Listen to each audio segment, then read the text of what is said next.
Turkish Airlines presents Business Africa.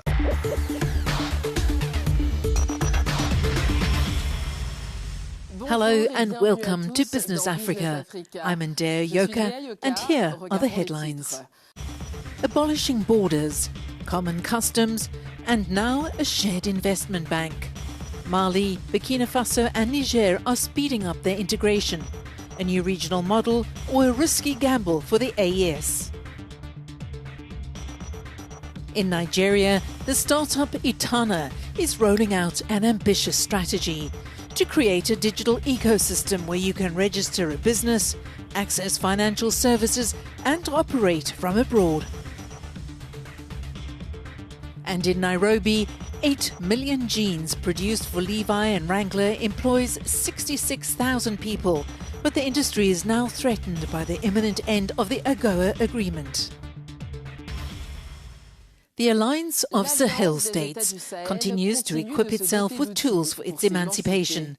A new investment bank is expected to finance more autonomous industrial development, a move to structure their long-term ambitions. The Alliance of Sahel States, or AES, which includes Mali, Burkina Faso and Niger, is reaching a decisive milestone in its ambition for accelerated economic integration. Since their withdrawal from ECOWAS in 2023, these countries have multiplied concrete initiatives, the removal of roaming charges and the launch of a common passport project. On the trade front, the AES has introduced a unified customs duty of 0.5% on imports from non-member countries, laying the foundations for a more integrated regional market. The most recent setup is the creation of the Confederal Bank for Investment and Development. With an initial capital of 500 billion CFA francs, this institution aims to finance critical infrastructure and support local industrialization. The objective is to strengthen economic sovereignty. However, the road ahead remains full of obstacles, political instability, security challenges and ongoing economic pressures. But the alliance is already preparing the ground for major developments, with ambitious projects that could profoundly transform the region. In the long term, deeper economic integration and possibly a common currency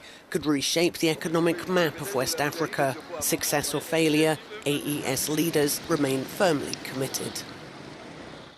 From Bamako to Niamey via Ouagadougou, a bold economic ambition is taking shape in the Sahel. To better understand what's at stake, we're joined this week by international economist Magai Gai. Mr. Gai, welcome to Business Africa. An investment and development bank is taking shape within the AES. What key challenges need to be addressed to ensure its success? The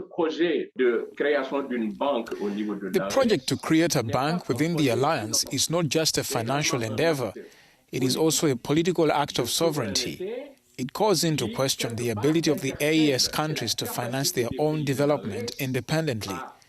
But as you rightly pointed out, many challenges lie ahead. The first is the challenge of resource mobilization. The founders have proposed an initial capital of 500 billion CFA francs, which is a solid starting point. Now, work will be needed on two fronts: to release those funds and to open the bank to other partners to enhance its credibility. Concessional funding must be mobilized and found. A country like China, with its massive reserves, could serve as a key partner in that effort. The BRICS nations and even African sovereign wealth funds should be considered. But to attract them, the bank will need a clear and viable strategic vision, as well as competent staff, and that's a real challenge. Finally, a broader question remains: are these AES countries truly ready to break away from the Bank of West African States?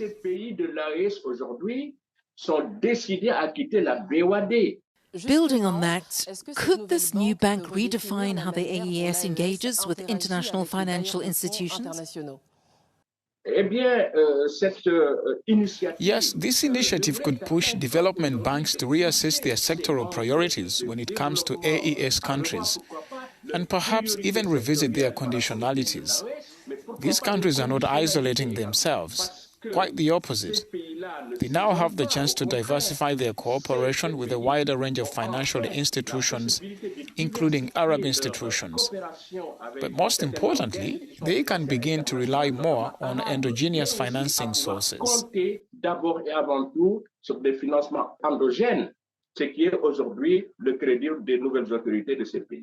The AES's current momentum seems to pave the way for a common currency. Is this realistic? And if so, what would be the concrete implications? Yes, I believe it is possible. First, we must note that AES countries make up 3/4 of the West African Monetary Union's land area and 50% of its population. That's no small matter. Now the stakes. One major goal is to break away from the CFA franc, which is not an industrializing currency and does not allow for competitive devaluation when conditions call for it. These countries must avoid repeating the mistake by the Central Bank of West African States of making inflation control the sole focus of monetary policy. Like the US Federal Reserve, they should prioritize full employment. This is essential for rethinking their financial mechanisms. There are some prerequisites, of course: harmonizing fiscal, budgetary, and economic policies. Another key issue is that these countries currently have structurally negative trade balances. They import far more than they export. That too must be addressed to allow for robust, long-term, and successful monetary policies.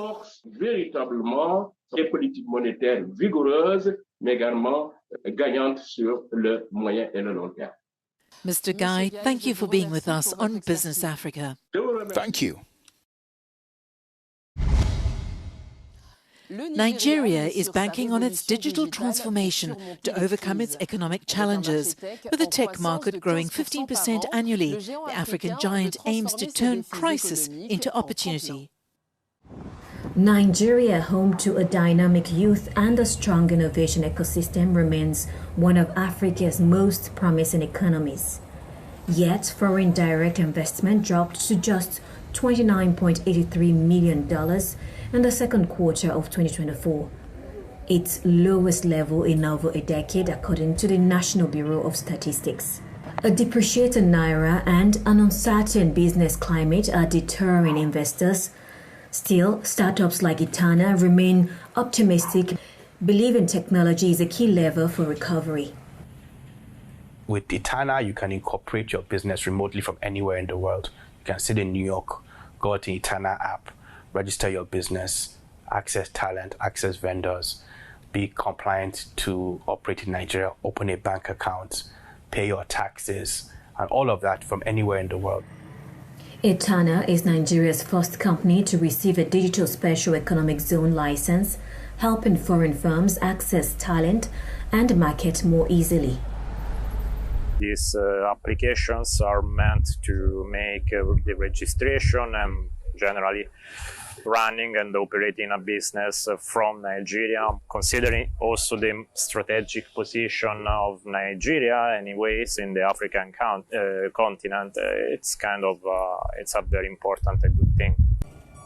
Etana is also building a 72,000 square meter tech campus in Lagos for 5,000 people, set to open in 2026. With tax incentives, a dedicated banking platform, and streamlined processes, the zone aims to position Nigeria as a major hub for digital innovation.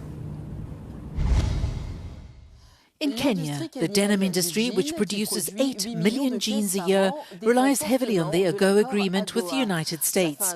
Its possible termination threatens thousands of jobs in this key economic sector.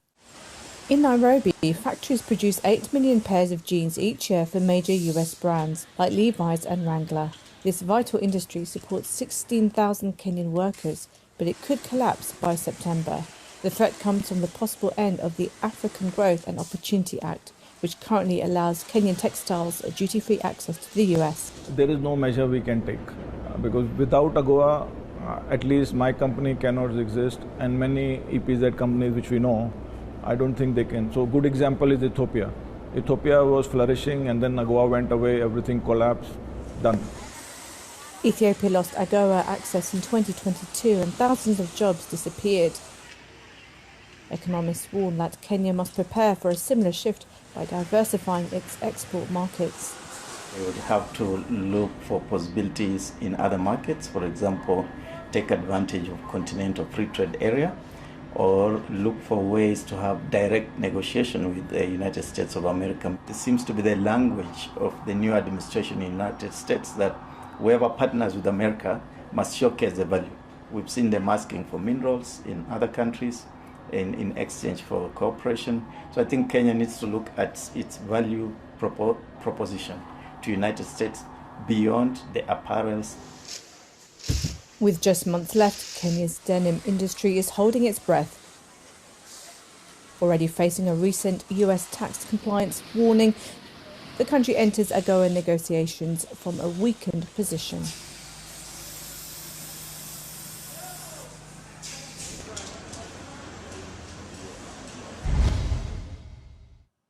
And that wraps up this edition of Business Africa. To watch this episode again, visit africanews.com or find us on all major digital platforms. See you soon.